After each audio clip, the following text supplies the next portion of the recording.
e sejam bem-vindos ao No Princípio Era a Bola, o podcast da Tribuna Expressa em que tentamos descomplicar o futebol. Eu sou o Diogo Pombo, comigo estão os craques do costume, o Tomás da Cunha e o Rui Malheiro, e connosco em estúdio temos pela primeira vez um convidado que acabou de aterrar na Nigéria, país que levou à final da última Taça das Nações Africanas. Nascido há 103 anos em Cruz, treinou pela primeira vez no União de Santarém no início dos anos 90. Apareceu na primeira divisão no Funchal, aos comandos do Nacional da Madeira, e dali pulou para Madrid, onde foi treinador adjunto de Carlos Queiroz no Galáctico Real de Beckham, Zidane, Figo e Ronaldo. Na época seguinte, já no Sporting, chegou à final da Taça UEFA e seguiram-se aventuras na Arábia Saudita, Grécia, Roménia e Emirados antes de regressar a Portugal, onde orientou o Braga, o Porto, o Vitória e outra vez o Sporting em 2018. Desde então dedicou-se à vida nas seleções nacionais, tomando conta da Venezuela antes de se ocupar da Nigéria. Olá José Peseiro, seja muito bem-vindo ao nosso podcast. Muito obrigado por ter aceitado o convite. Obrigado pelo convite. Este podcast Expresso é só um de muitos que pode ouvir no site do Expresso ou na sua plataforma preferida. Histórias inspiradoras, os debates que importam, entrevistas exclusivas, da cultura à política, da economia ao humor. Ouça onde e quando quiser. Fica a par das últimas novidades em expresso.pt/podcasts e nas nossas redes sociais. Expresso. Liberdade para pensar. E cá estamos num dia em que gravamos, que é terça-feira, em que morreu o Andrés Brema, que é um dos históricos da seleção alemã, e como o José Peseiro veio ao mundo... Dos meus tempos. Exatamente, como veio ao mundo em 1960, o Dulce que se lembra bem dos meus tempos. Pelo visto jogar. Sim. Como é que o recorda? Recordo mais o Müller, porque ali dentro da área ele resolvia muita coisa. Mas era uma seleção alemã que era muito forte. E uma altura em que nós, miúdos, brigávamos e fazíamos tudo para ver os jogos. Buscávamos uma televisão que não era assim acessível a toda a gente. Também ele e a seleção da Alemanha contribuíram muito para aquilo que foi a minha ilusão, a minha emoção, o meu sonho, o meu desejo de ser treinador de futebol.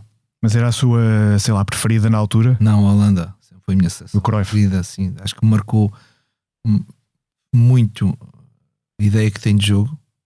Apesar de não conseguir replicar muitas vezes, também não tenho recurso para isso, mas a seleção que marcou a mim na minha vida, na minha carreira como jogador e como treinador, foi a seleção Laranja Mecânica, a seleção, portanto, Ajax, a seleção holandesa. Eu tinha 12 anos, no futebol não havia, o mais que havia no digital era os juvenis, não havia iniciados. Eu lembro que participei no primeiro digital de iniciados do G Santarém, que eram duas equipas, o Almeirim e o grupo do Cursense, mas antes havia aqueles carolas que faziam equipas de bairro, e a minha equipa de bairro, que era treinada por Manuel Preto, éramos o Ajax, nós vestíamos da Ajax. Todos gostávamos muito do Ajax, gostávamos muito da forma como jogavam, não tínhamos esta incidência de jogos na televisão para desfrutar, mas quando víamos o rap, o Rezenbrinco, aquela gente toda, sabes? Portanto, até fiquei muito chateado. E o Brem contribuiu para isso. Naquela derrota que a Holanda teve 2-1, em que nós todos estávamos a puxar pelo Ajax, e foi a Alemanha que venceu. Acho que foi o Breitner um gol e o Müller o segundo gol. O Malheiro pode-me ajudar. Não pode estar calado. Cumprimentos a todos, antes de tudo, e confirmo, claro que sim. Obrigado. Pronto, e agora indo para assuntos mais atuais, eu gostava de começar por perguntar se já decidiu o que é que vai fazer à casa e aos terrenos que o presidente da Nigéria lhe deu pela final. Olha, é verdade, nós recebemos terreno e uma casa. Normalmente o que acontece, porque isto eu vim a saber que sempre que a Nigéria se classifica em primeiro, segundo ou terceiro lugar, fazem estas ofertas a todos os jogadores e todos os staffs com o mesmo valor. Portanto, se há valores diferenciados dos jogadores, dos staffs e do treinador, que geralmente ganha mais prémios, relativamente às competições, relativamente à questão da casa e terreno, é do mesmo valor. Em Abuja, em Lagos, depende depois de onde é que alguns jogadores de alguns estados queiram escolher nesses estados. O que acontece é que geralmente quem é de fora acaba por ter não querer manter, não é? Um país distante, com condições muito diferenciadas e muito específicas e diferentes daquilo que nós somos habituados, existiu logo e existe a vontade de jogadores que investem e pessoas que pertencem a esses staffs de nos querer comprar o terreno e a casa. E é isso, com certeza, o caminho que vai ser. É que nós estamos. Portanto, a reforma não será na Nigéria, certamente. Não. Certeza. Calculei que não. Pronto, eu também, sem querer entrar já a pé juntos, mas eu gostava de perguntar também se o facto de ter chegado à final da CAN e ter ficado ali tão perto de devolver essa conquista à Nigéria, se não sentiu que foi um pouco uma chapada de luva branca depois de ter havido um dirigente da seleção a dizer que o José Peseiro só não saía do cargo porque eles basicamente não tinham dinheiro para pagar a minimização. Olha, eu com menos de 20 anos procurava essa da chapada. Não é já o momento. Acho que é um momento da minha vida, da experiência, 63 anos, que nós não vemos já o mundo assim, felizmente. E tenho pena de não ter visto o mundo assim há mais tempo. Com a vossa idade, nós muitas vezes temos vontade de mostrar e revoltarmos contra aquilo que são as informações, os mídias, as parvoíces que se dizem através de dirigentes. A experiência acumulada e a capacidade de perceber o mundo como ele é e aceitarmos o mundo como ele é e aceitarmos que nenhum treinador merece ser adulterado quando existem tanta gente que faz tanta coisa boa para o mundo.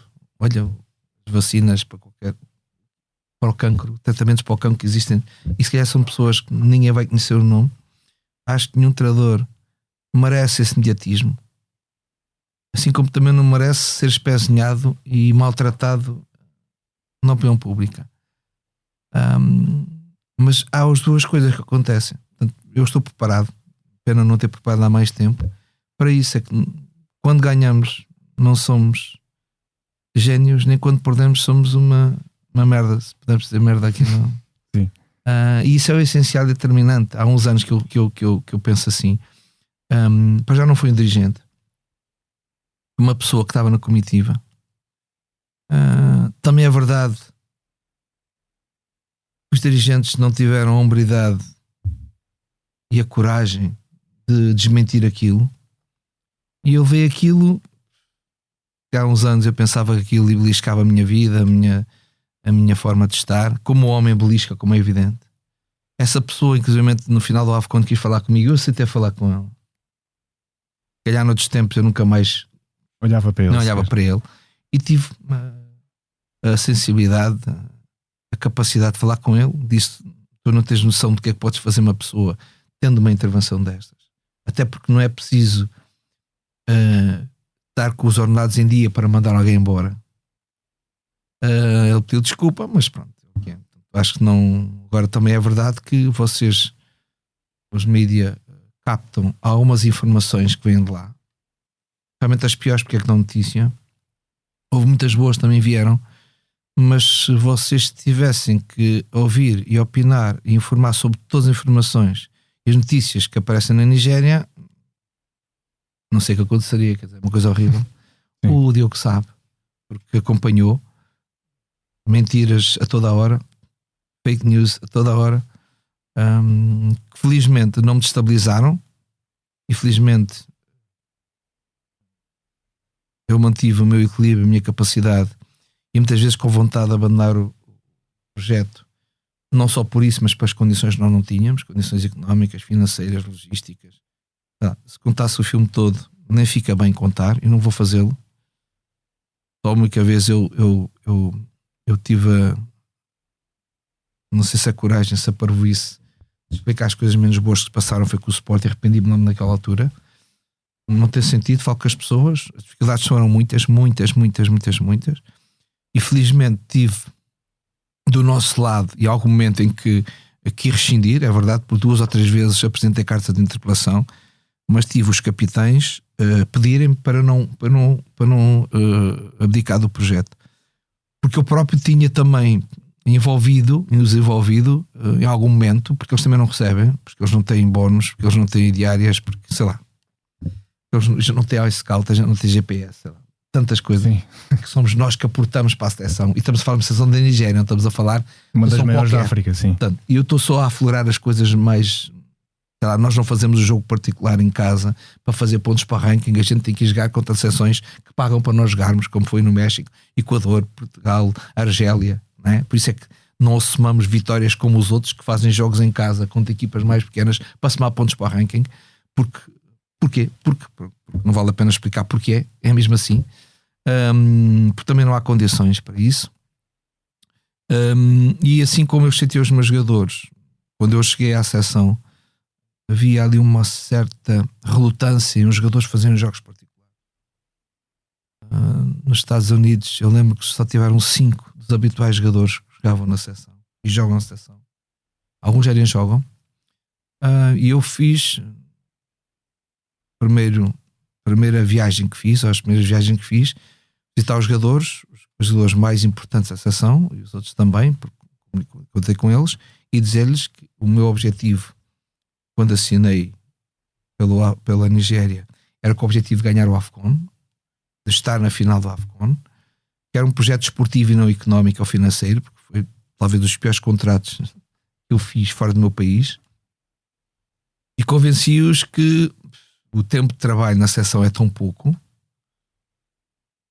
que nós, para implementar a nossa ideia, já temos um déficit. Todas as seleções, não é só a Nigéria, todos no mundo têm esta dificuldade da falta de tempo, apesar de também ter um privilégio de ter os melhores jogadores em princípio aprendem melhor, porque o jogo está na cabeça, não é no músculo, está na cabeça. Temos essa vantagem de jogadores com qualidade e a sua capacidade de aprendizagem é mais rápida, a aprendizagem, ou pelo menos chegar àquilo que nós queremos, ou aquilo que nós queremos todos, porque nós tínhamos uma ideia de jogo que no fundo foi depois partilhada, conversada,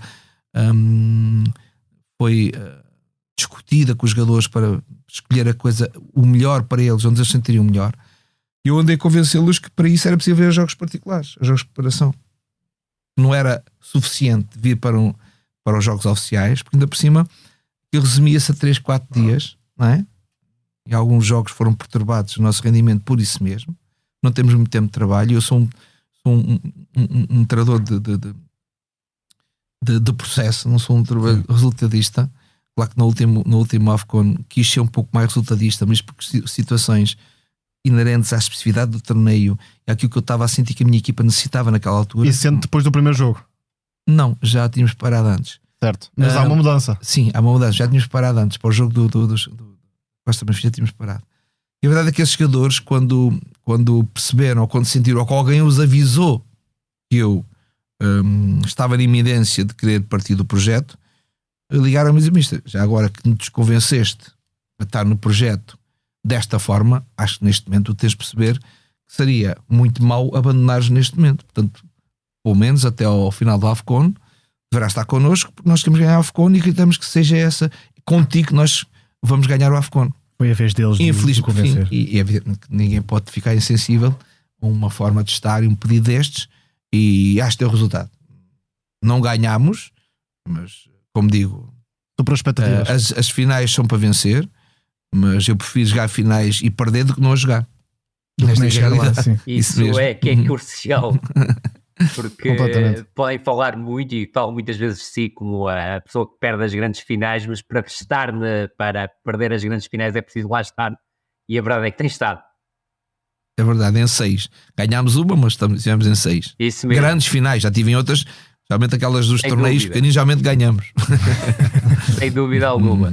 Ia perguntar ao Mr. José Peseiro, já estava planeado que no jogo com a Costa do Marfim pudesse abordar a partir daquela forma, mas estava pensado que a continuidade fosse naquela estrutura e com aqueles princípios, ou foi resultado, consequência daquilo que aconteceu nesse jogo? Olha, nós tínhamos uma experiência que era, nós fomos a equipa com mais golos marcados na qualificação do AFCON. A equipa que, segundo os dados e a observação que temos, mais ataques fazia, mais oportunidades criava, e nós perdemos um jogo nessa oficial, na fase de qualificação, só um jogo, ganhámos todos os outros. Foi contra a Guiné em casa, em que a Guiné foi 4 vezes a nossa baliza, nós tivemos 27 remates e perdemos 1-0.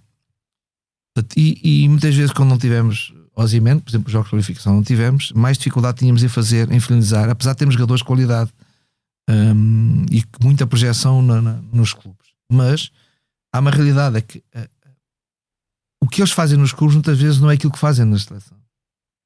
E há jogadores neste momento, grande qualidade nossa, que jogam nos clubes bons, muito bons, na Europa, que ainda não encontraram o seu momento na seleção. O próprio Ademola Lookman, que fez um grande AFCON, até agora não tinha expressado na seleção a qualidade que tem no clube. E acontece com muitos jogadores. E acontece com muitos jogadores que não conhecem aquela realidade. A maior parte dos nós temos muitos jogadores. E ganhou o estatuto titular indiscutível, a verdade pois, é essa. Nunca tinha jogado isso, ou seja. Isso mesmo. Até porque há aqui uma questão que é: a maior parte destes jogadores nem nunca visitaram a Nigéria. Portanto, a sua realidade foi a Europa. O Ademola jogou, foi campeão mundial sub-17 pela seleção da Inglaterra. E sim, já há muitos jogadores formados na Europa, seja, e até nascidos na Europa. Há muitos que vieram de lá e jogaram o sub-15, sub-17 da seleção, mas vieram muito cedo para cá. E outros que praticamente foi a primeira vez que foram à Nigéria quando foram convocados. Nós teríamos 14 jogadores no AFCON, 14. O AFCON joga-se 2 em 2 anos, não é? De 4 em 4 como o europeu. 14.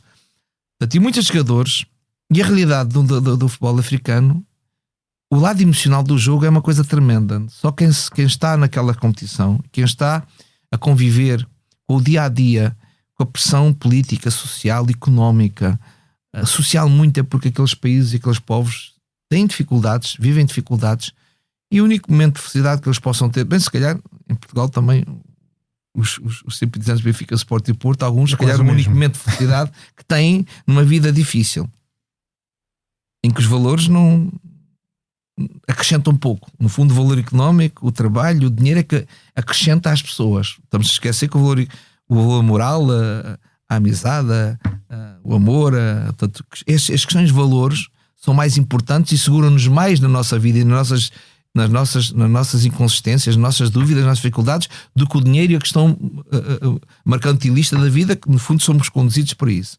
E se calhar a maior parte das pessoas, porque também há um mundo cada vez mais individual, em que se calhar até nem há muita conversa em casa, porque está-se a comer e jantar e está-se ao telemóvel. E o único momento de vitória, se calhar, muitas pessoas é o futebol. E de comunhão, não é? Convívio, sim. É o futebol. Portanto, de estar no futebol, estar junto no futebol com os amigos e depois ganhar, porque se não ganhar aquilo é uma desgraça. A Nigéria, imagina o que é na África. E a África, tu sentes isto, e então no AFCON é uma coisa tremenda. Eu nunca senti tão cansado e tão fatigado numa competição como esta, porque toda a gente quer falar com os jogadores, desde o Presidente da República ao 20, a 40, a 50 milionários. Não estão focados apenas no jogo, longe disso. Portanto, é muito difícil segurar este ambiente. E a abertura que existe lá para isso é maior? Para virem pessoas de fora ou para dar entrevistas e falarem com os jogadores, não tem nada a ver. Total. Portanto, foge um bocadinho ao vosso controle. Total. Nós temos que condicionar.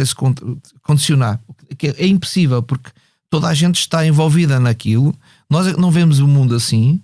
Às tantas até abdicamos um pouquinho das regras e disciplina que temos de ter para não ter atritos e não ter dificuldades em gerir um grupo que é muito sugestionado por estas situações, pelos mídias, por as famílias que os pressionam muito naquilo que pretendem, dos questões monetárias, económicas, todas elas.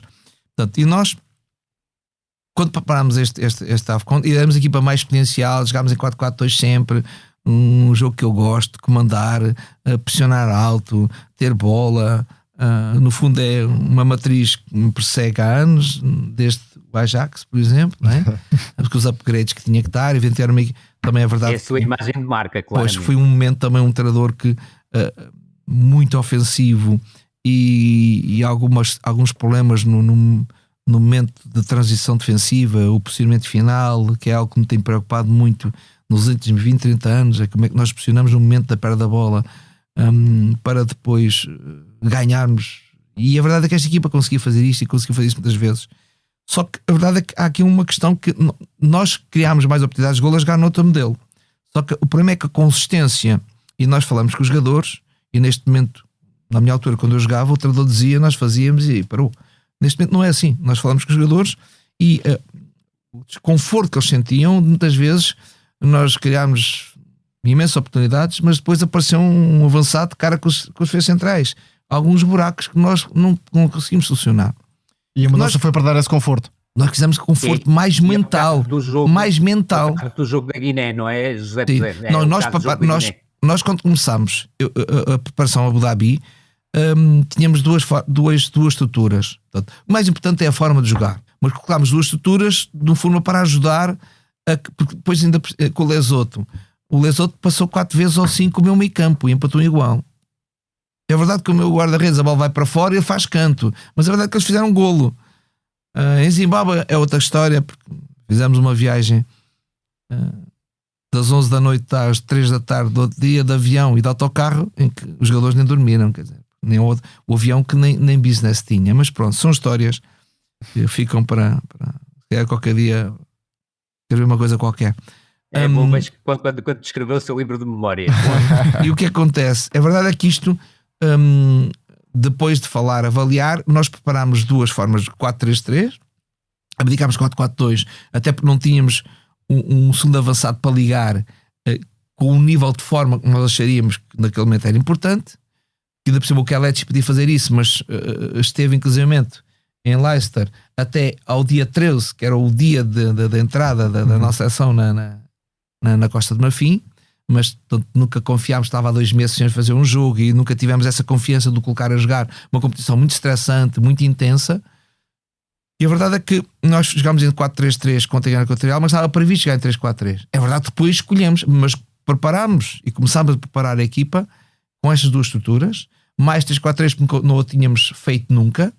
Precisamente jogámos com o Guiné-Conakry, não com a nossa primeira equipa, mas com a nossa segunda equipa, e testar alguns jogadores importantes, porque não tínhamos Ndidi, não tínhamos Taio, não tínhamos 4 ou 5 jogadores importantes, e o Ndidi era muito importante, e acabámos por convocar Yusuf do Antuérpia, que veio ajudar e depois acabou por se aleijar, infelizmente, e testámos o 3-4-3, resultou e fomos andando.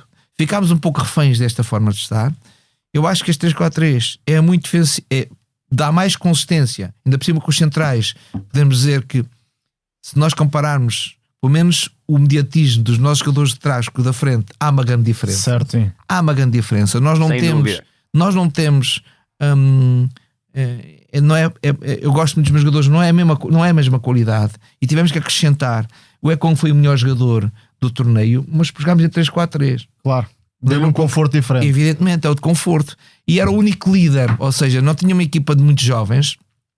E o Osimhen não entra nesse sentido. O Osimhen é um jovem. Até porque tem a tal formação africana. O Osimhen é um jovem, o Damal é um jovem, o Samuel é um jovem. Há muitos miúdos, muitos jovens, não é? Tanto que nunca tiveram uma experiência.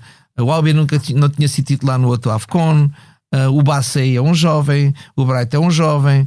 Portanto, há muita gente que precisava aqui de um líder, e tem sentido ter um líder em campo, e escolhemos esta estrutura para dar mais conforto, para não sofrermos golos e marcar um. No fundo era a nossa mensagem. Mas também tornou o jogo menos elaborado a atacar. Mas que é um pouco contra a natura, quer dizer, mas há momentos que nós temos de perceber, então, mas queres ganhar ou não? Ou queres trabalhar para o teu ego e para o teu umbigo? É isso que tu queres fazer. Portanto, e acho que fomos ao encontro daquilo que eram as necessidades. Agora, este sistema, esta forma de jogar, é muito ofensiva, desde que a gente tenha mais tempo para treinar.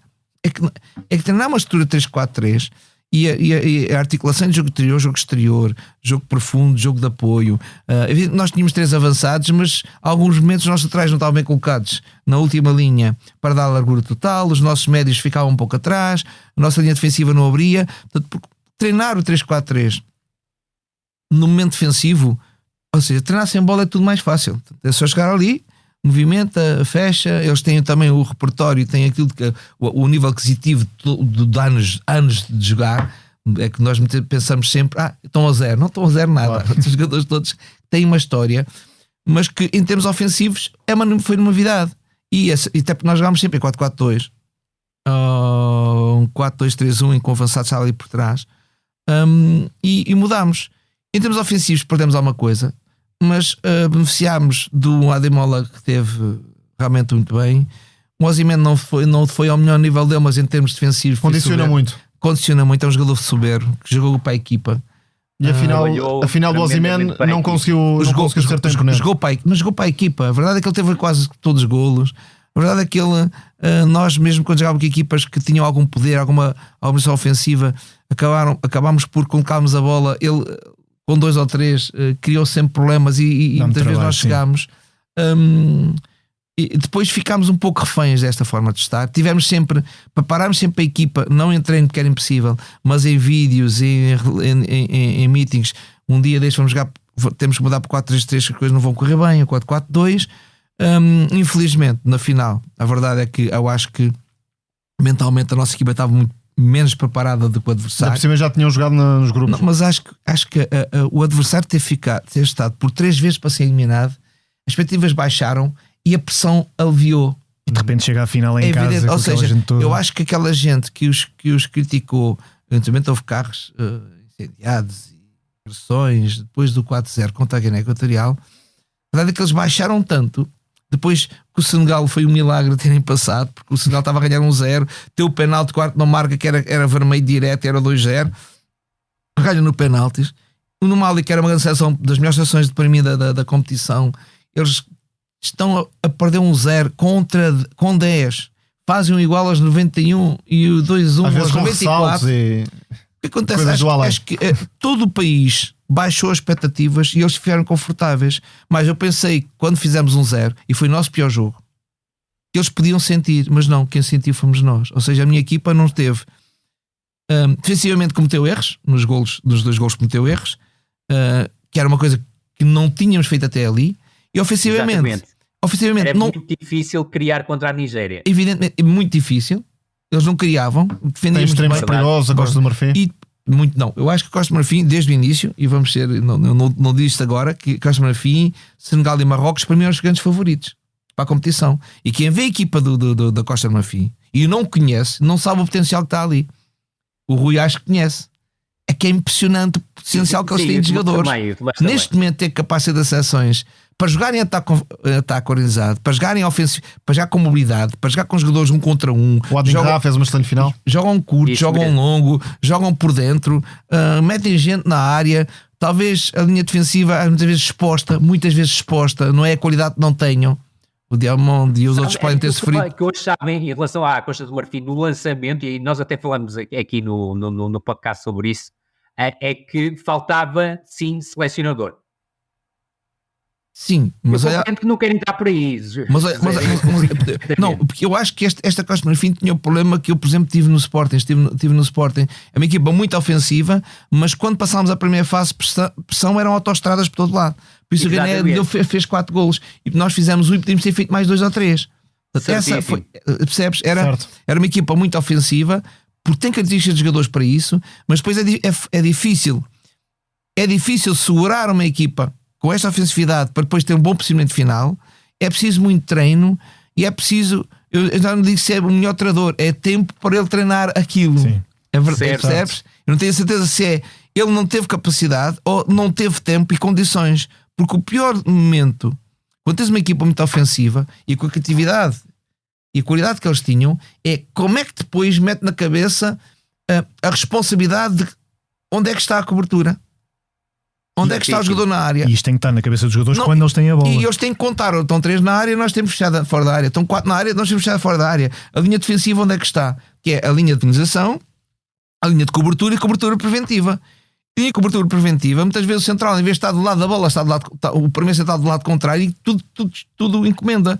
E depois a linha de cobertura preventiva da Costa do Marfim muitas vezes era a 2.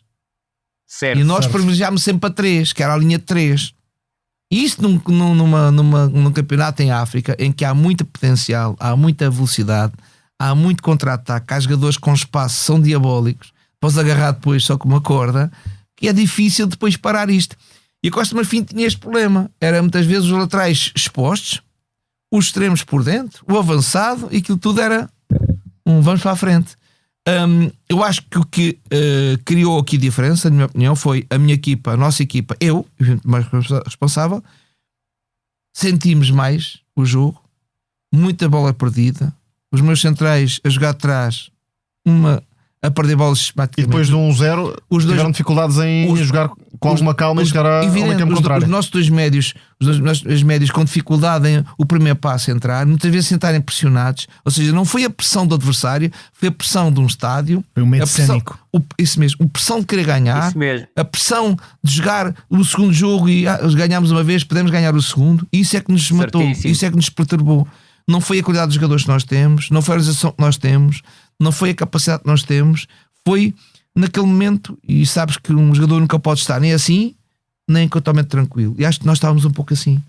Ou seja, e depois encontrar o equilíbrio psicoemocional.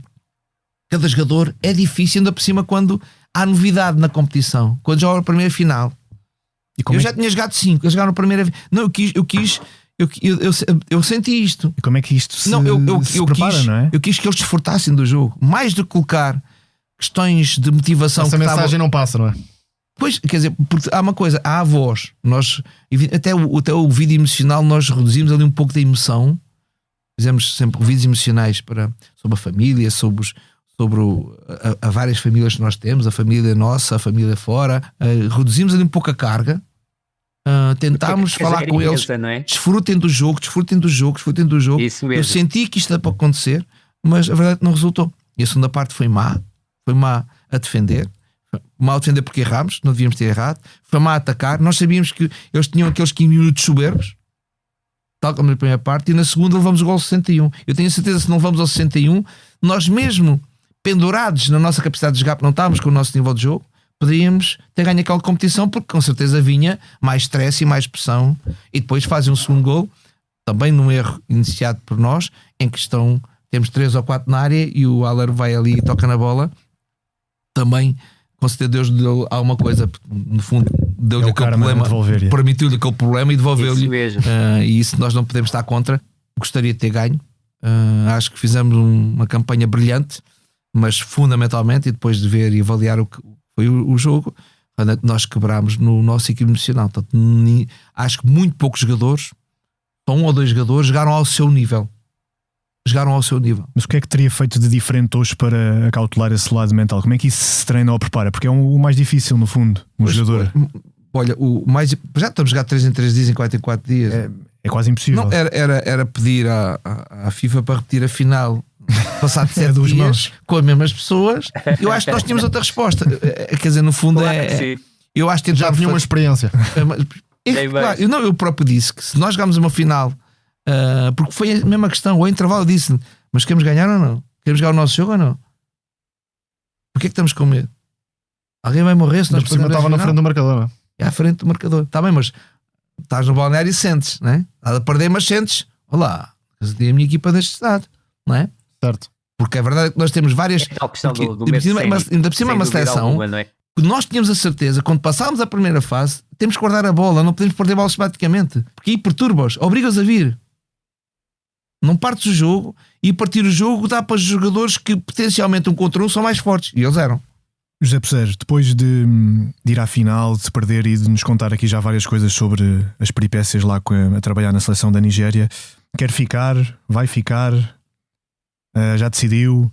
Olha, por mais que nós pensamos que as coisas, as dificuldades que nós tivemos, no fundo, acabaram por, e tudo o que nós passamos foi benéfico para nós, porque acabámos por, acho que, fazer bem, alavancar o momento da nossa carreira, que isso desde o início eu coloquei na minha cabeça. Portanto, eu acho que as coisas, muitas vezes nós não fazemos boas escolhas, e esta escolha, desde o primeiro dia, de querer um projeto esportivo e saber que tinha potencial para chegar à final e ganhar, e chegar a este momento era importantíssimo, resultou.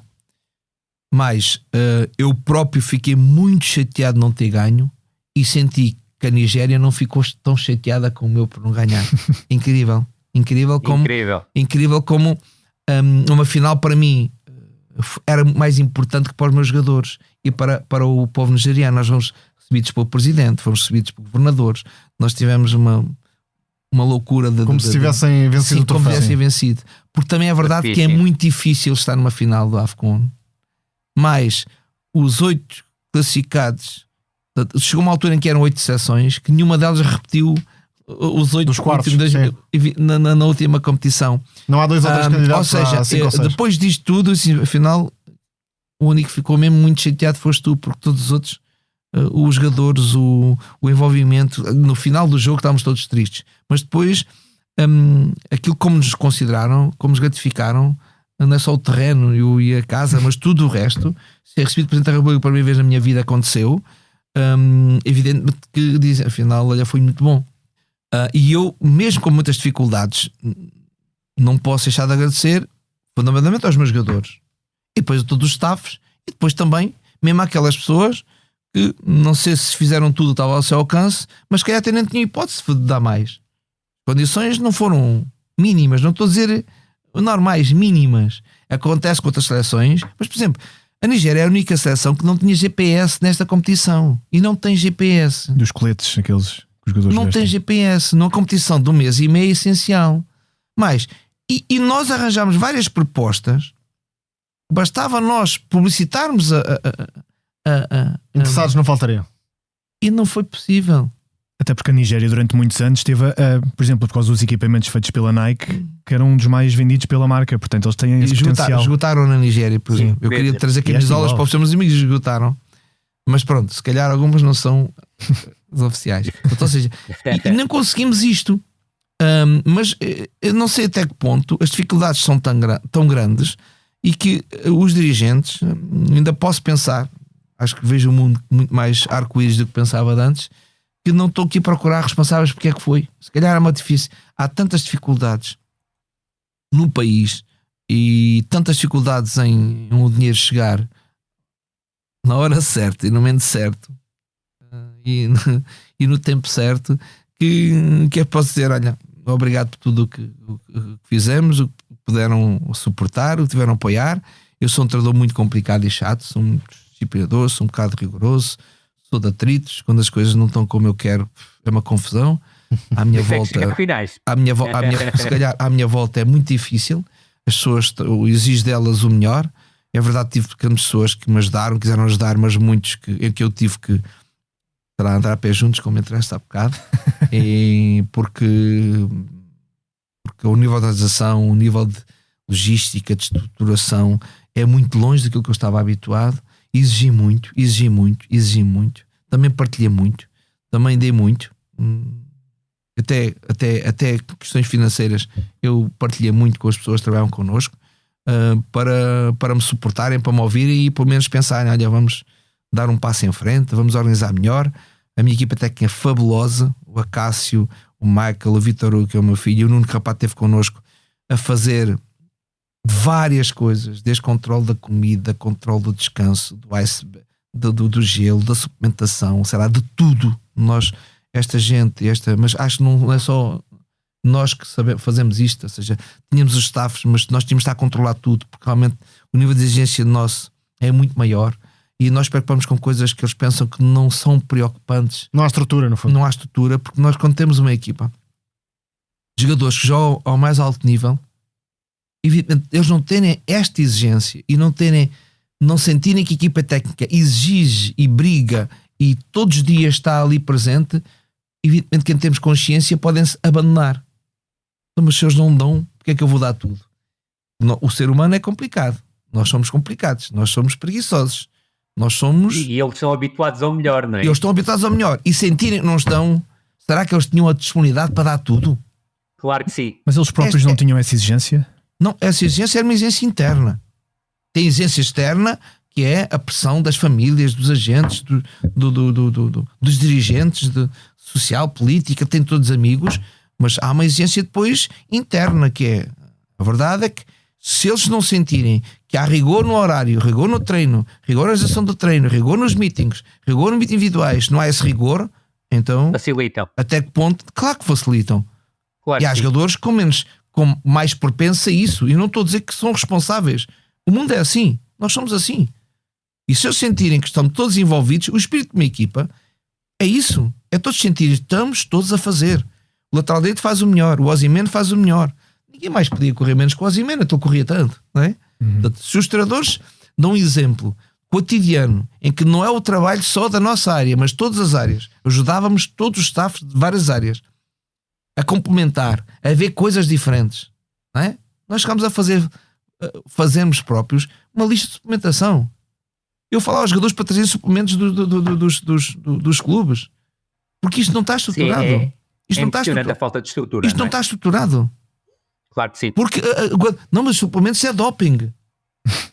O que isto chega? Ter que ser o não é? treinador Portanto, principal, a sermos preocupar-se com nós nutrição. todos. Vocês não tinham. Isto estou a contar metade do filme, não é tudo. A viagem. Claro que sim. As brigas que eu tive de nós termos de viajar muitas vezes durante a noite em aviões que não têm business. Estou a falar nas qualificações. Em que os jogadores têm que ir, jogadores com 1,80m ou 1,70m, que nem é reclinado, portanto, ainda por cima com bancos parados. Quando o José está a falar sobre isso, eu lembro de várias conversas que tive com o Manuel José ao longo dos anos. E imagina o Manuel naquela altura. Exatamente, mas aquilo que eu noto é que em 20 anos evoluiu muito pouco as condições para as equipas no território africano, infelizmente. Rui, o pior de tudo é que estás há 2 anos e vês que deu muito poucos passos. Ou seja, os passos que demos fomos nós que os implementamos. E não sentimos as pessoas que estão ali a dar esses passos. Eu cheguei a ter reuniões complicadas de gritar, em que depois ficavam ali todos meio chateados, incomodados comigo, não é? Quando no fundo o que eu queria é que eles evoluíssem, todos os staffs que ali estão connosco, evoluíssem e percebessem que se o treino acaba às 5, o gelo não pode ser metido às 10 para as 5. Saber a que horas é para os jogadores não estarem depois 1 hora à espera do gelo, não é? Tanta coisa, da alimentação. Chegar aos meus adjuntos, estarem 1 hora antes ou meia hora antes para testar a comida, porque não é a mesma coisa. E estamos a dizer, os jogadores estão habituados. Então, os jogadores já me chamavam pasta. Na brincadeira chamavam-me pasta, mista, a pasta. A exigência da pasta, não é? A exigência da pasta, eu sabia que a pasta é importante. E a briga que eu tinha para ter pasta, comer pasta, então já, mista, a pasta. Porque são coisas que para nós são essenciais, são pontos que somam. Ainda por cima, se tu tens uma competição já há 3 em 3 dias, 4 em 4 dias, fadiga mental impressionante. Se a recuperação não é bem feita. É o pior. Perguntas a qualquer treinador que treina em África, a carga emocional desta competição é uma coisa impressionante. Nós sentimos quanto mais eles. Verdade. E se há uma fadiga mental que é mais difícil de recuperar, nós temos que fazer tudo o que está à nossa volta, ao nosso redor, para pressionar o descanso, porque às tantas é o descanso que é o mais importante, a recuperação que é o mais importante, não é? Mas foi tanta coisa e tanta luta que deu para nós chegarmos à final. Poderia ter ganho a final. O que é que acaba o meu contrato dia 28, estou a descansar, sereno, é verdade, e não desminto que felizmente esta aposta foi ganha e que tenho neste momento muitos contactos, várias possibilidades, seleções de clubes, propostas.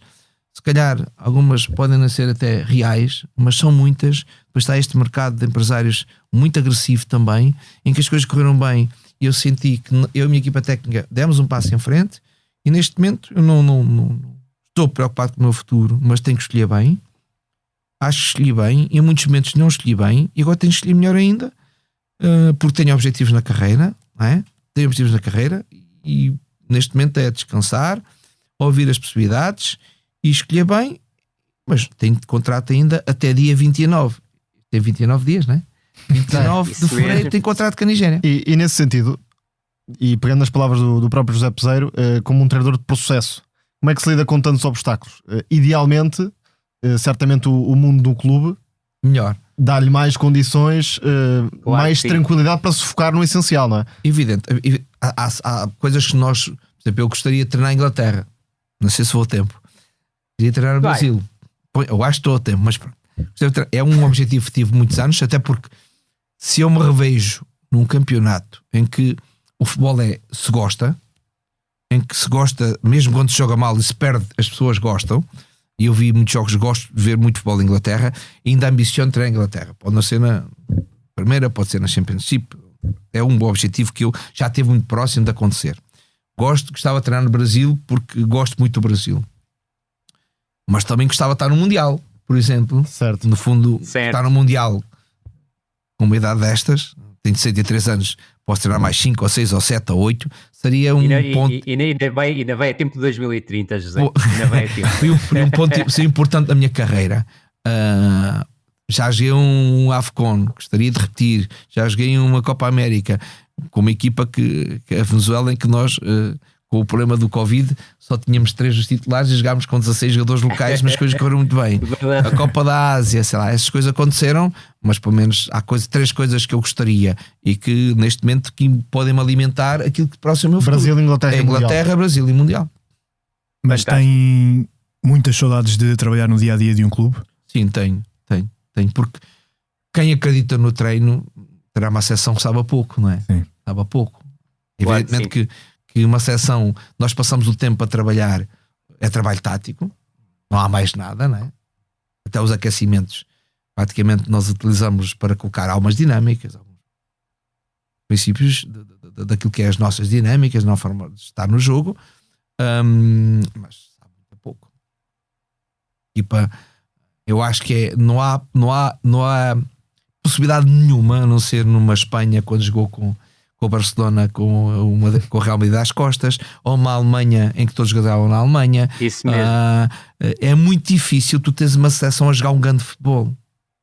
Por isso eu aceito que alguns projetos de seleção sejam mesmo muito resultadistas, e às vezes são esses que estão a ganhar. Por exemplo, um torneio curto, não é? A Argentina não foi a melhor. A Argentina não era para mim a melhor seleção do mundo. Não era mesmo. Não era. Havia seleções que jogavam muito melhor que a Argentina e não ganharam. A própria Alemanha jogava bem no Mundial, por exemplo, e foi fora. A França jogava melhor. O Brasil foi o Brasil que eu vi jogar melhor nos últimos Mundiais, por exemplo, e ficaram fora. E ganhou a Argentina. Evidentemente que o Messi precisava de um Mundial, mas que não era nem de perto nem de longe para mim a equipa que eu mais gostava de jogar. Eu estive no Mundial, estive lá um mês e foi até ao final. Espetáculo. Até ao final. E cheguei a ver 3 jogos no dia, atenção. Naquela altura. Perto, não é? Pela proximidade. Depois estava próximo e tinha que sair sempre um bocadinho antes, 15 minutos antes, para depois apanhar um carro que estava ali próximo, porque as caminhadas também eram longas. Sim, mas já muitas vezes eu também tinha, através do presidente que me contratou, que foi o Pinic, eu tinha acesso ao VIP e tinha a possibilidade de ir ver os jogos. Eu gosto muito de ver futebol, e para mim a Argentina foi campeão com mérito, mas uma competição que tem a especificidade, porque eu acho que chegassem um torneio 16 jogos, todos contra todos, não seria a Argentina, seria outra qualquer. Mas repare que, e em relação àquilo que dizia há pouco da sua própria equipa, da Nigéria, a Argentina, se calhar na final, pelo menos ali na primeira parte, fez se calhar o melhor jogo do torneio. Sim, a Argentina jogou o futebol. Não, é isso mesmo. A Argentina jogou o futebol mais ofensivo na final. De libertação, praticamente. Jogou o futebol mais ofensivo na final. É incrível. O futebol mais ofensivo que a Argentina realizou e concretizou foi na final. E tiveram a poupar o Di Maria para a final e tudo, para cair em cima do lateral. Dou razão. Bem, mas não estou a dizer que a Argentina não teve mérito. Claro. Eu entendi perfeitamente. Claro que sim. E... Deu para perceber perfeitamente. Não sei se algum de vocês quer... Exatamente. Só em relação ainda à questão da Nigéria, são duas até. Uma é como o tipo de falta de estrutura que tem, como é que, por exemplo, os jogadores reagiam a um trabalho de vídeo que eu acredito, e conhecendo o seu trabalho, faz e é exaustivo, por exemplo. Olha, com grande... Se nós não podemos treinar, pelo menos temos que ver. Exatamente, eu estava a pensar nisso. E é a escolha apropriada da hora, reduzir o tempo de vídeo, em vez de fazer vídeos maiores, fazer 4 ou 5 vídeos, 3, 4 vídeos no dia, por exemplo, não é? São 5 minutos, 6 minutos, eles estão ali atentos 6 minutos depois, esquece. Escolher mesmo, e imagina as horas que é escolher as imagens ideais, não gastar tempo com imagens que não têm sentido para o próximo jogo. A avaliação do último jogo era logo quase que a preparação para o próximo jogo. Acabava por aqueles meetings que fazemos para a preparação do jogo estarem esbatidos na anterior vídeos individuais, reuniões individuais, sempre, para eles me dizerem como é que se sentiram, a nota que davam de 0 a 10 à equipa, de 0 a 10 a eles, o que é que tinham feito mal, o que é que tinham feito bem, como é que se sentiriam mais confortável, o que é que a nossa equipa tinha que fazer melhor no jogo a seguir. E nisso os jogadores partilharam muito, percebiam que era preciso ter essa reunião comigo. Fantástico, mas no mínimo, o grau de exaustão para si foi tremendo. Sim, tremendo, não faz ideia, pouco, não sei, estive muito próximo de não conseguir dormir, porque tínhamos reuniões, imagina, tínhamos 4 dias, ver o jogo, selecionar, evidentemente que o meu filho e eles todos me ajudavam muito, escolher depois daquelas 20, 40 imagens, escolher não sei quantas, depois escolher o momento, depois a reunião individual. Bem, foi uma coisa impressionante. Depois escolher as horas de reuniões deles para não perturbar o sono, não perturbar. Chegámos a ponto que abdicámos do pequeno almoço, era opcional para eles dormirem. Entendemos, o mais importante é eles dormirem. Esquece isso. Eles vêm dormir, vêm aqui, estou a dormir na mesa. Abdicamos do pequeno almoço para a meia final e final. Já abdicámos do pequeno almoço, só tínhamos o almoço e eles estavam. Depois marcávamos as horas, sei lá, quando eles já estavam acordados e despertos. Portanto, sei lá, geri muito e muito bem, porque realmente digo que é uma competição impressionante. Tu sentes no dia a dia, no jogo, no treino, no hotel, uma aragem que batem todos e também a nós, claro, como evidentemente. E o objetivo era protegê-los. E depois os vídeos, sabes, não há jogadores que gostam de vídeos, eles não gostam. Óbvio, não gostam de vídeos, gostam é de jogar, mais gostam de fazer jogos reduzidos 5 contra 5 para a baliza, que eles nem gostam de tanto estar a repetir, a fazer toda a afirmação que nós fazíamos tinha a ver com as nossas circulações, os nossos últimos momentos de ataque, longa diagonal, os cortes diagonais, as relações entre os 3 jogadores da frente, a relação entre o lateral. Tudo isso era todos os exercícios eram preparados em função daquilo, não era exercícios que eles gostam de rematar à baliza só por rematar.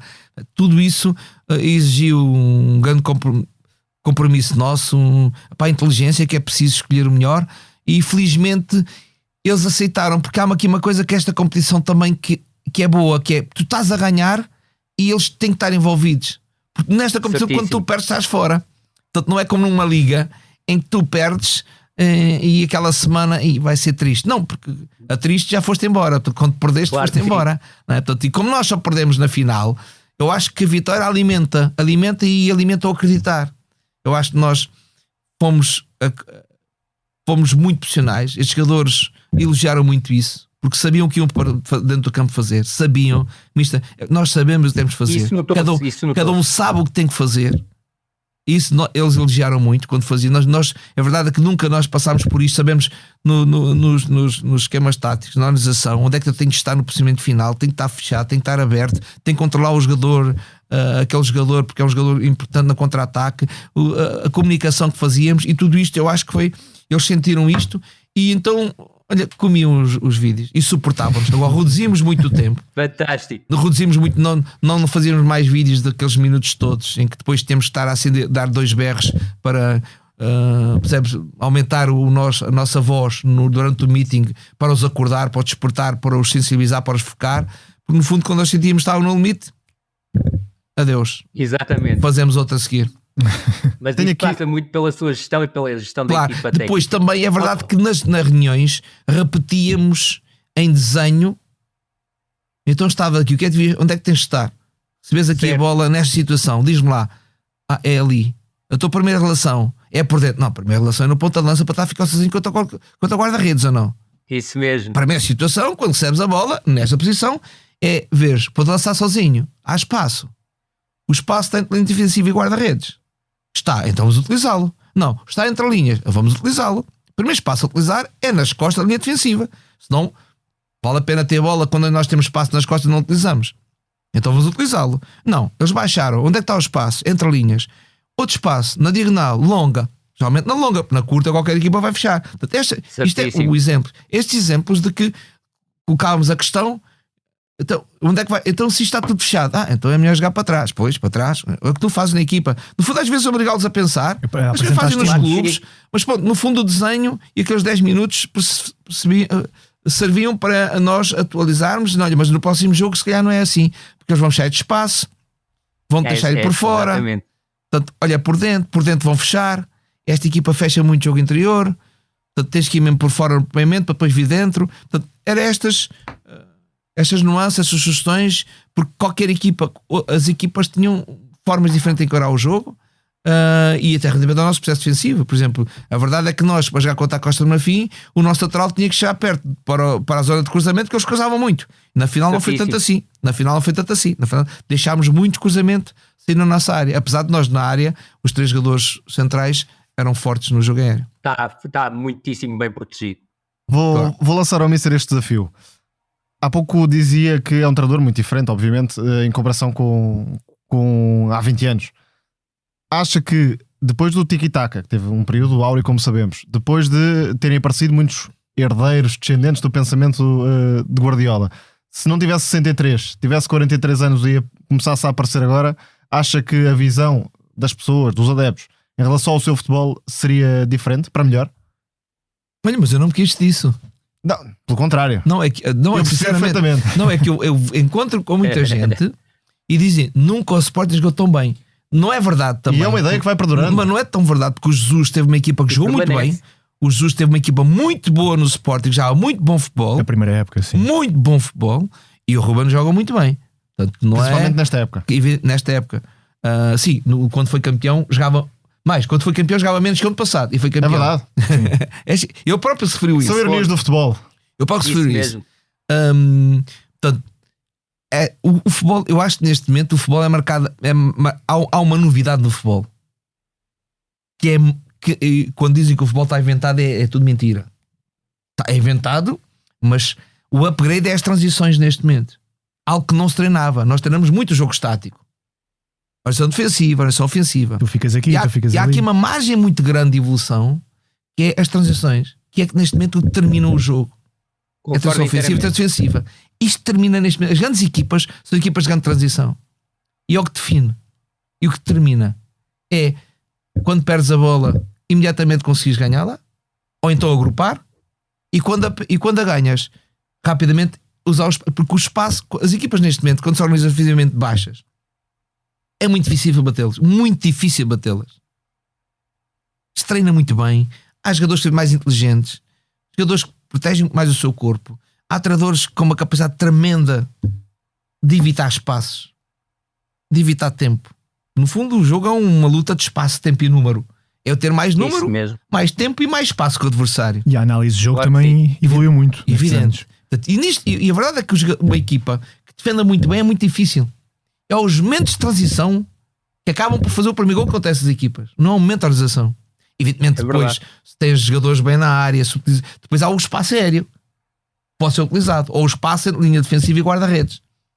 Mas o jogo, não digo estático, mas o jogo de organização ofensiva e defensiva está muito explorado. Até porque a alteração de jogo interior e exterior já o se faz. O Sporting desta época também é mais forte na transição ofensiva, por exemplo. Sim, mas o Sporting nunca foi muito por culpa de Jóqueres. Sim, claro, um animal daqueles que funciona é como o Osimhen na nossa equipa. É parecido. Não, e depois tens a vantagem que tens uma equipa que pode defender baixo, metes a bola no rapaz e o rapaz segura a bola, sei lá, contra um, contra dois. Ou segura, ou estica. Não, é asfixiante. É que quando tens uma equipa que joga contra o Sporting, está no último terço e sente que se perdes a bola e a bola entra nesse grande jogador neste momento, Jóqueres, né? E ele faz o que faz, é diabólico, né? É tremendo. A ajuda que ele dá a uma equipa muitas vezes pode estar mais baixa. Ora, o Sporting tem uma organização de jogo específica, não é uma equipa que assuma sempre o jogo, é uma equipa que muitas vezes chama, aclara, com muita largura no ataque. É um jogo neste momento exponencial, acho eu. É um jogo de muita qualidade. Mas como digo, voltar agora, não, porque o de antes, se calhar havia possibilidade, como nós jogámos em 4-4-2 aos Anglos, no Sporting, em que a nossa dinâmica e a nossa mobilidade criava dificuldades às outras equipas. Neste momento, como digo, o que marca o futebol atual de mais alto nível, não sei se o Rui concorda comigo, é os momentos das transições. Eu queria dizer no sentido em que parece-me, é uma visão pessoal e obviamente toda outra geração, que o risco tende a ser mais valorizado do que se calhar era há 20 anos. Não sei se concorda. Não sei, não tenho a certeza, mas a verdade é que... Porque há muitos treinadores, vamos aqui utilizar a palavra românticos, que são muito valorizados hoje em dia. Sim, é verdade. Mesmo assumindo desequilíbrios defensivos e... Há uma coisa que é verdade. Primeiro, nós começamos a perceber e que o jogo cinzento acaba por nos tirar da televisão. Eu próprio há jogos já não consigo ver, não é? Mas também é verdade que o jogo espetacular é o jogo de transições. Tu próprio, quando tinhas o Barcelona a atacar, que chatice, pá. Isto é algum jogo. Então os outros estão ali metidos. Que beleza que isto tem, não é? E a verdade é que a beleza do jogo é aquilo que o Barcelona fazia e o Manchester faz, o City, é tremendo. É tremendo. Começa logo na escolha dos jogadores. Claro. Mas é tremendo. E só eles conseguem fazer aquilo. Mas a verdade é que o jogo mais espetacular, quem está a ver o jogo, não é aquilo que o jogador... Eu gosto de dominar e controlar o jogo. Mas o jogo mais bonito para se ver é o jogo em que não há controle nenhum. É o jogo aqui. Aquilo de um lado para o outro. Sim. Não é? Em que há transição para um lado e para o outro. Esse é que é o espetacular. Agora nós temos que perceber, treinadores, queremos um mercado ou não? Queremos pôr o jogo assim fechado ou não? Vamos ganhar mais dinheiro assim ou menos ou não?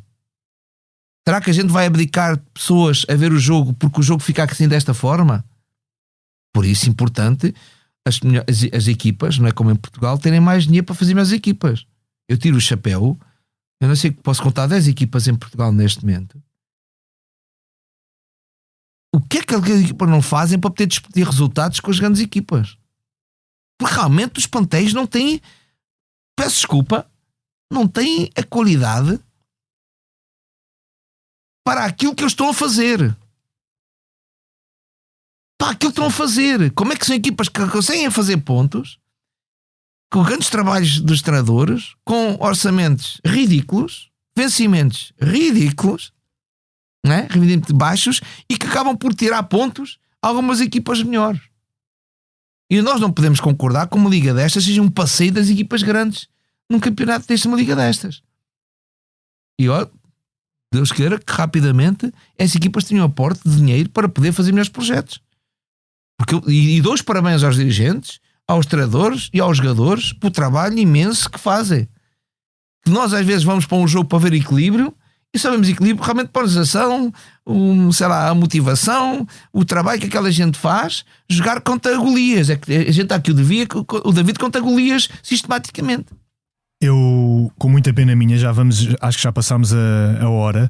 Epa. Chegamos aqui à parte em que vamos falar em versão relâmpago dos jogos dos três grandes. Se o José Peseiro se quiser juntar em algum momento, está mais do que à vontade. Isto é no lado mais habitual do nosso podcast. E vamos começar pelo jogo mais recente, que foi o do Sporting. Foi a Moreira de Cónegos, depois dos rivais ganharem, garantir que se mantém na liderança do campeonato em parelha com o Benfica e ainda com um jogo a menos. Os Leões venceram por 2-0 o Moreirense, quiçá a equipa mais surpreendente desta edição da Liga, tendo em conta também o que o José Peseiro disse. Vai exatamente ao encontro que o José Peseiro Exatamente. Tomás, começando por ti. Além dos golos do Morita e do Pote, o Sporting teve o cimento a secar na coexistência dos dois alas ofensivos, o Nuno Santos e o Jenny Katam, e viu-se também a coesão de processos que o Yulman deu à frente da linha defensiva. É verdade, e este é o segundo jogo em que o Sporting não permite sequer um remate enquadrado ao adversário, e estou a pegar nesta ideia porque há pouco o Mr. José Peseiro falava nas transições e o Ruben Amorim no pós-jogo diz que o Sporting sofreu poucas transições, ou seja, a segurança que a equipa tem revelado a construir e também em termos de posicionamento defensivo leva a que a equipa não permita oportunidades, tenha um controlo quase total do jogo e depois em termos atacantes creio que está no ponto máximo de qualidade no ataque posicional desde que Ruben Amorim é o treinador do Sporting. Essa é uma das diferenças, porque antes normalmente um ala jogava em função do outro, ou seja, quando atuava Nuno Santos do outro lado não víamos Jenny Katamo, mas está a ceder um pouco nesse sentido o treinador do Sporting e joga praticamente em termos atacantes num 3-2-5 com os dois alas bastante projetados. Depois muita paciência na construção e nem foi um jogo brilhante de Gonçalo Inácio, mas ainda assim oferece sempre muita paciência, muita capacidade de descobrir o homem livre, tremendo o trabalho à frente da defesa, quer de Yulman, que fez uma exibição muito completa e está cada vez mais à vontade a verticalizar o jogo com critério, e de Morita, e depois o bom momento de Trincão e Pedro Gonçalves num jogo em que Jóqueras nem foi preciso para que o Sporting pudesse ser superior ao Moreirense. Mister, quer acrescentar alguma coisa? Concordo que eu acho que o Ruben é muito inteligente, um grande treinador. Ele próprio foi campeão, mas percebeu que para voltar a ser campeão não podia ser da mesma forma. Isto é um ato de inteligência impressionante. E passou por reveses e passou por ser criticado quando não fez tantos pontos, mas a equipa jogava cada vez melhor. Mas para chegar ao jogo ofensivo que o Sporting joga, isto não é assim. Não é para chegar ao ofensivo é preciso trabalhar muito, é preciso muita insistência, é preciso escolher os jogadores bem. E o Sporting foi escolhendo. Houve uma altura até que se dizia: quem vai buscar Eduardo e Trincão, como é que quer defender bem como defendeu para ganhar o campeonato? Pois, essa é a questão. Mas o Ruben percebeu que não era com a equipa só a defender, como ganhou o primeiro campeonato, e tinha que dar fantasia, criatividade e qualidade de jogo ofensivo a esta equipa. que é que ele fez? Foi buscar jogadores de qualidade. Ele e o presidente, Varandas, e o Viana, acho que têm sido soberbos e neste trajeto. Portanto, nos primeiros anos as coisas não correram bem, reconheceram e evoluíram muito nisso. E depois foram buscar jogadores com qualidade e deram-nos esse upgrade de conseguirem pressionar-se, de conseguirem defender, de conseguirem estar no momento da perda, no momento certo, para que a equipa não se fique exposta. E aquilo que foi um momento de uma travessia deserta, entre aspas, em que um Sporting quis ser mais ofensivo, ter mais bola, seu ataque pressionado de mais qualidade e depois não sofrer golos, e nas últimas épocas foi isso que aconteceu, chegou um ponto de culminar ou de estar no top, que neste momento está, mas qualquer equipa tem sempre muito para evoluir, em que esta equipa, todos os jogadores evoluíram, têm capacidade para ser ofensivos, têm muita criatividade, têm muita qualidade, sabem ter bola, sabem jogar, têm skills, mas depois o treino e o seu treinador e a sua estrutura, o treino, deu-lhes aquilo que era necessário.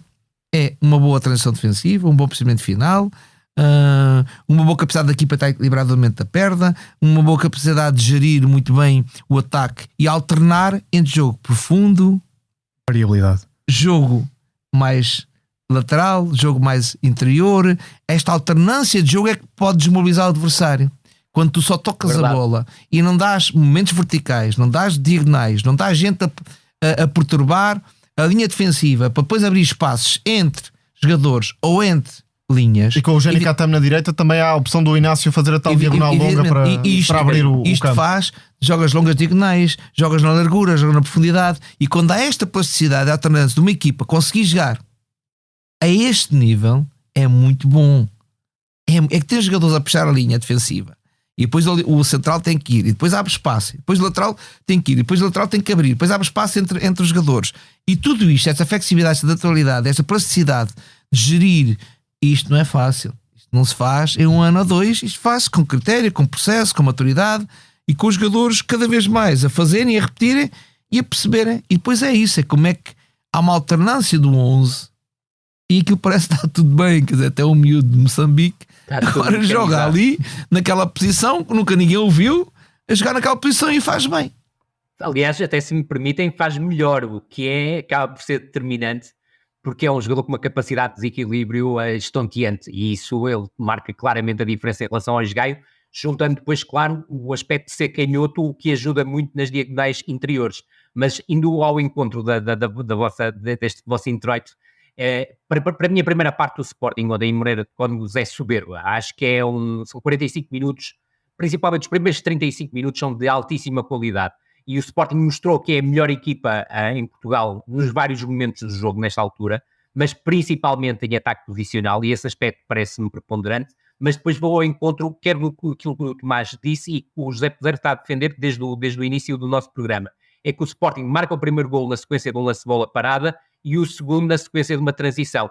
E o lance do segundo golo do Sporting comprova a competência de trabalho do Ruben Amorim, porque é um lance em que o Sporting pressiona o corredor direito da equipa do Moreirense na sequência do lançamento lateral, a bola depois vai ao corredor central, o Maracás faz um mau passe, o Trincão na zona central do meio-campo intercepta, e depois é a forma como o Sporting, a altíssima velocidade, consegue metamorfosear a transição ofensiva num contragolpe letal, que é a capacidade que o Trincão tem de buscar o Catamo, a inteligência do Trincão a fazer o overlap, ou, para quem não sabe, nas costas, obviamente, do Catamo. O Catamo serve o Trincão e o Trincão, desde a linha de fundo, oferece o golo ao Pote. Mas não deixa de ser curioso também o movimento do Pote dentro da área. O Pote sai no espaço entre o Diniz de Pinto e o Marcelo, ou seja, o espaço centro-direita da equipa do Moreirense, para o espaço centro-esquerda, e é ali que ele acaba por finalizar.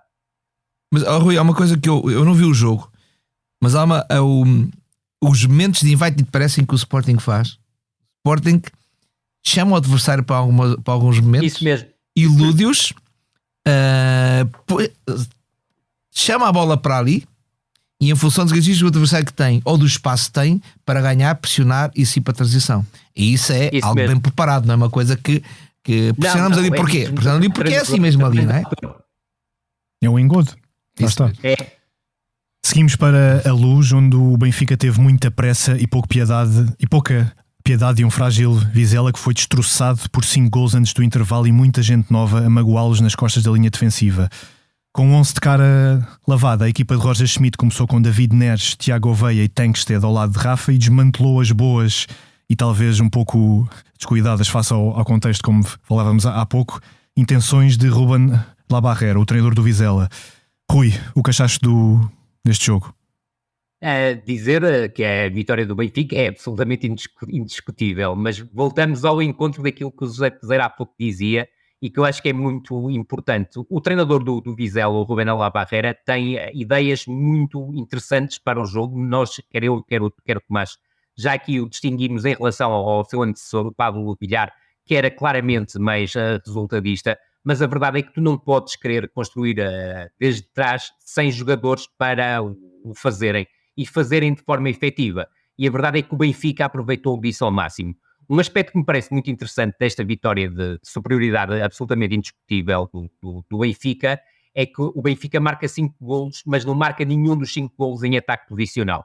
E aqui há uma diferença em relação ao Sporting, é que o Benfica é claramente uma equipa menos competente no momento de ataque posicional e, sobretudo, mantendo a aposta no Morato como defesa lateral esquerdo, vai continuar a ter um corredor esquerdo coxo. E isso mesmo contra o Vizela sente-se. Agora, o Benfica conseguiu ser a letal na forma como construiu 1-0 através do Neres, numa contra-transição, que é o momento mais forte deste Benfica, ou um dos 2 momentos mais fortes que me permitem.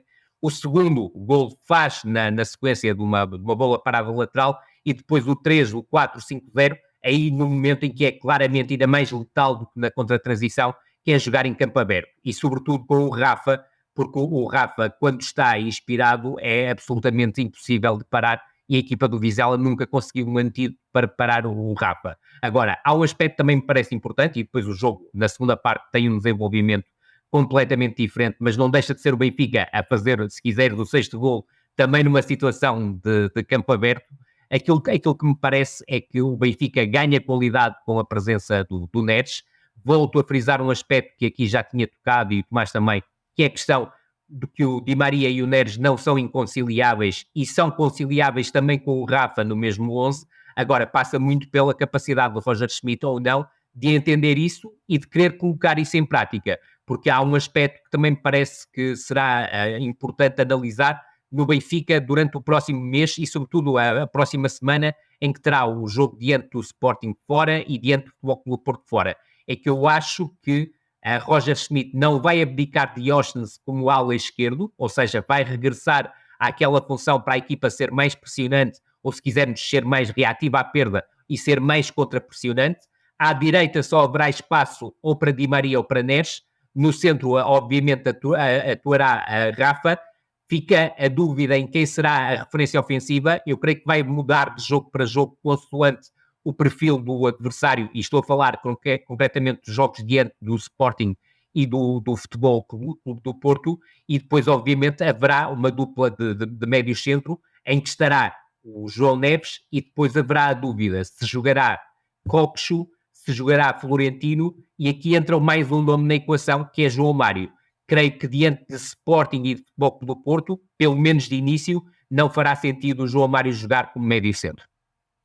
José Peseiro, muito rapidamente, sei que treinou o Rafa no... Sabes que eu não sou... Mas é que estamos com pouco tempo, por isso é que eu tenho que Rafa treinou o Rafa no Braga. Bem, eu digo que eu treino o Rafa, pena não ter treinado mais tempo. O Rafa foi, quando eu cheguei o Rafa foi vendido para o Benfica. Verdade. Rafa, dos melhores jogadores em Portugal. Jogador que melhor conduz, mais rapidamente. Não sei se no mundo há muitos jogadores a conduzir a bola tão rápido. Não é fácil. Conduzir e a bola estar perto do pé, não? Conduzir, dar um pontapé para a frente e apanhar a bola à frente. Não é? Conduzir a bola é impressionante o que ele faz. Muito injustiçado para a qualidade que ele tem, para aquilo que dá ao Benfica e por ter dado. E sobre Benfica, só rapidamente, uma ideia que eu tenho. Mas já o Smith foi excelente ano passado com o Benfica, mas com outros jogadores. Foi excelente quando cá estava o Enzo e tinhas Verdade. E tinhas aqueles jogadores e uma equipa que... E o Grimaldo. E o Grimaldo, claro, esse. Claro. E tinha o Gonçalo que aportava o que nenhum destes consegue aportar. Para a posição de ponta. Depois, era a equipa com o melhor ataque profissional em Portugal e Verdade. melhor pressão alta era o Porto, na minha opinião. Melhor reação à perda era o Benfica. Certíssimo. Até hoje, esta época, não apanhou ainda esses momentos. E eu sei o que é ser treinador, e sei o que é difícil. Muitas vezes, neste momento, tem mais dúvidas que certezas, o Schmidt. Acho que também é daqueles que não tem uma boa imprensa, desculpem dizer. Acho que é muito criticado. Ele também não é um treinador aberto para socializar e para criar aqui alguma química.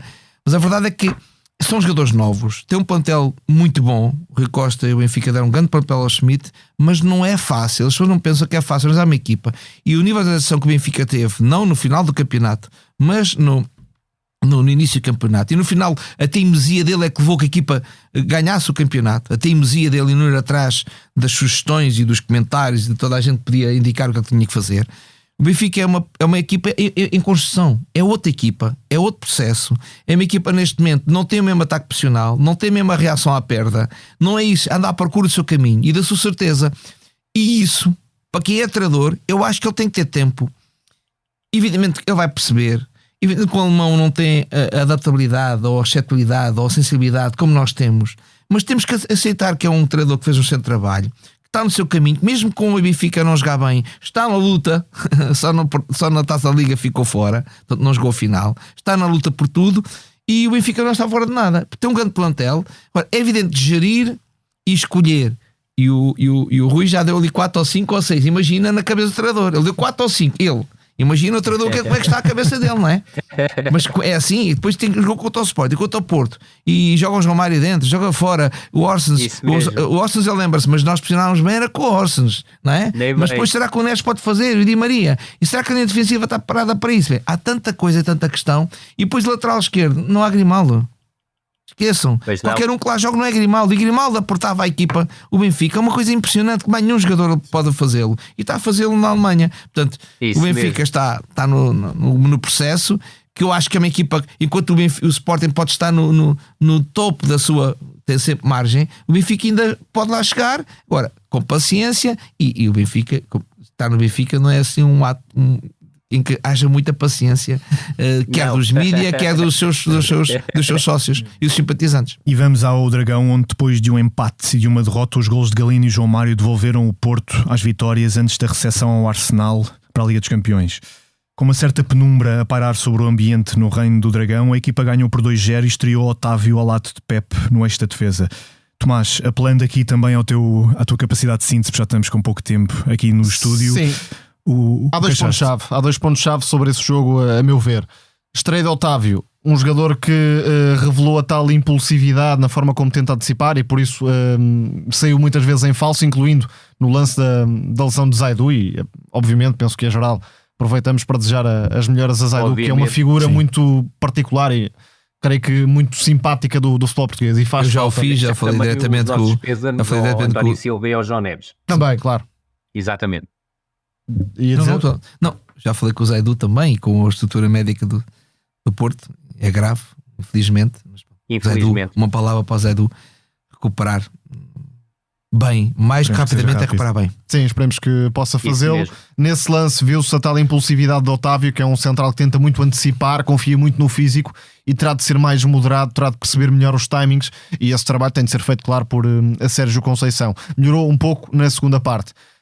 A grande vantagem do Porto, do ponto de vista atacante, esteve no lado direito, com Francisco Conceição e João Mário, que foi a grande figura do jogo, o lateral direito, muitas vezes metido por dentro. De João Mário. Sim, sem dúvida, muitas vezes metido por dentro, a dividir espaços com Francisco Conceição, a associarem-se, a desequilibrarem nos lances de golo, e penso que foi por aí que o Porto, numa exibição que não foi tão bem conseguida como outras que teve recentemente, acabou por marcar a diferença. José Peseiro, para fecharmos. Olha, quem gosta de futebol como eu, quer o Benfica, o Sporting, o Braga, o Porto e o Guimarães bem, e os outros todos bem, e ao Porto eu quero tirar o chapéu ao Sérgio. O Sérgio tem feito um trabalho tremendo, espetacular. Outro que também não é valorizado como deveria, na minha opinião, com recursos e com as dificuldades que o Porto apresenta num clube enorme, não é? Que todos temos que tirar o chapéu, o que tem feito o futebol português também, mas que tem dificuldades muito grandes para dar os recursos que os outros treinadores têm neste momento. Acho que o Sérgio tem feito um trabalho excelente. Ele não precisa dos meus elogios, Eu próprio já disse, dei particularmente, porque realmente ele de quase nada faz muita coisa. De jogadores que nós achamos que de onde é que vieram e quem são, e não está aqui em causa a qualidade dos jogadores. Para mim são todos bons e outros melhores ainda. Não há jogadores maus para mim. Uns são bons e outros melhores ainda. E acho que o Sérgio tem feito um tremendo trabalho, com muitas dificuldades, com carências, com lesões, com jogadores que, como é que é possível, chegou ao Porto e depois acabam por jogar bem no Porto. E acabam por estar na Champions e fazer trabalhos excelentes. O Sérgio acho que merece, não só do Porto, porque isso acho o Porto, mas do futebol nacional, do futebol português, um grande agradecimento, mesmo com aqueles temperos e aquelas loucuras que ele às vezes em quando tem. Penso pela personalidade que ele tem, pelo caráter que tem, que nós estamos a aceitar, e para a pressão e o stress que ele tem, sabendo que não tem mesmo recurso e tem que jogar sempre para ganhar. Que no fundo eu acho que o Sérgio, mais ainda de sentir que o Porto tem que ganhar, é ele. Eu acho que o Sérgio não admite perder, quer ganhar. E um abraço para ele, esperando que ele acho que agora está a moldar melhor. Prepare, porque também é verdade, tudo o que ele faz de mal é mais visto do que alguns outros possam fazer mal. É verdade. E já que falamos de agradecimentos, acho que posso falar por todos aqui no nosso podcast para lhe agradecer. Obrigado. Muito obrigado. Muito obrigado. Esperamos que tenha gostado da entrevista. Eu não sou muito sintético, senão não era preciso 1h30. Mas peço desculpa, é a minha forma de estar. É sinal que foi boa. Interessante assim mesmo. Muito obrigado. Rui. É assim que gostamos de si. Grande abraço e tudo de bom, José Pedro. Está bem, obrigado. E assim nos despedimos deste episódio que foi especial do No Princípio Era a Bola. A sonoplastia e a edição deste longo episódio é do Tomás Delfim. Para a semana cá estaremos. Obrigado pelo vosso tempo e por nos ouvirem. Até lá. Um abraço.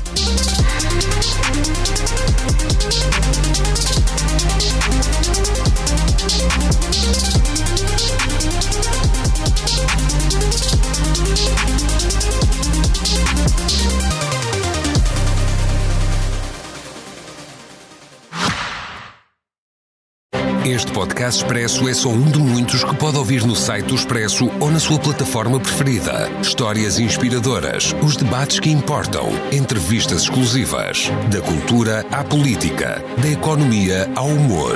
Ouça onde e quando quiser. Fica a par das últimas novidades em expresso.pt/podcast e nas nossas redes sociais. Expresso. Liberdade para pensar.